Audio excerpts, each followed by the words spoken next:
ایلان ماسک تا 3 ماه دیگه خیلی‌ها رو پولدار میکنه. پولدارترین فرد دنیا بار قبل دوج کوین رو با پست زدن‌هاش از 1 میلیون به 8 میلیارد، اینات رو از 1 میلیون به 10 میلیارد و فلوکی رو از 1 میلیون به 7 میلیارد تومان رسوند. و حالا همین هفته قبل برای اولین بار وارد حوزه هوش مصنوعی شده و باور نکردنیه که از سرمایه 348 میلیارد دلاری خودش 50 میلیارد دلار رو به کمپانی هوش مصنوعی خودش اختصاص داده و این بارم کافیه یه پست براشون بزنه تا این سرمزرز مرتبط با هوش مصنوعی منفجر بشن و قطعاً براشون برنامه داره که این همه بودجه اختصاص داده. این ستا رو همراه نحوه خرید و جزئیاتش واسط آماده کرد تا قبل از بقیه بخری و حتی با یکم خریدشون سودای خوبی بگیری. پس لایکو بزن و کلمه هوش رو کامنت کن. یادت نره حتما باید فالوم داشته باشی تا بتونم اتوماتیک بیام دایرکت. رشدهای عجیب غریبی تو راه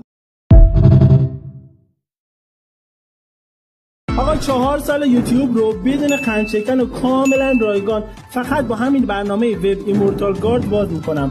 فوق‌العاده است، دم سازندش هم گرد. لایک کن و بنویس ایمورتال، درجا برات ارسال میکنم. سرعتشو ببین، فقط وارد برنامه شدی گزینه آن رو میزنی میای توی یوتیوب. الان این کلیپ 12 ساعته با کیفیت بالا. سرعت باز شدنشو ببین، ببینم ساعت 10 مثلا چند ساعت برمیگردم. حتی لایو باز میکنم، سرعت رو ببین فوق‌العاده است.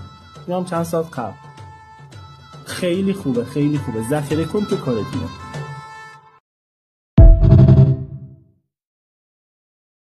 ایلان ماسک تا 3 ماه دیگه خیلی‌ها رو پولدار میکنه. پولدارترین فرد دنیا بار قبل دوج کوین رو با پست زدن‌هاش از 1 میلیون به 8 میلیارد، اینات رو از 1 میلیون به 10 میلیارد و فلوکی رو از 1 میلیون به 7 میلیارد تومان رسوند. و حالا همین هفته قبل برای اولین بار وارد حوزه هوش مصنوعی شده و باور نکردنیه که از سرمایه 348 میلیارد دلاری خودش 50 میلیارد دلار رو به کمپانی هوش مصنوعی خودش اختصاص داده و این بارم کافیه یه پست براشون بزنه تا این سرمزرز مرتبط با هوش مصنوعی منفجر بشن و قطعاً براشون برنامه داره که این همه بودجه اختصاص داده. این ستا رو همراه نحوه خرید و جزئیاتش واسط آماده کرد تا قبل از بقیه بخری و حتی با یکم خریدشون سودای خوبی بگیری. پس آقا 4 سال یوتیوب رو بدون قندشکن و کاملا رایگان فقط با همین برنامه وب ایمورتال گارد باز میکنم.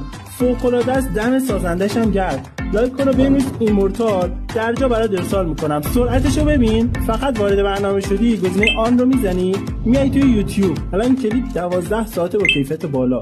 سرعت باز شدنشو ببین، ببینم ساعت 10 مثلا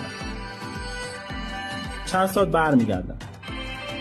حتی لایو باز میکنم، سرعت رو ببین فوق‌العاده است. میام چند ساعت قبل. خیلی خوبه، خیلی خوبه. ذخیره کن تو کارت میاد.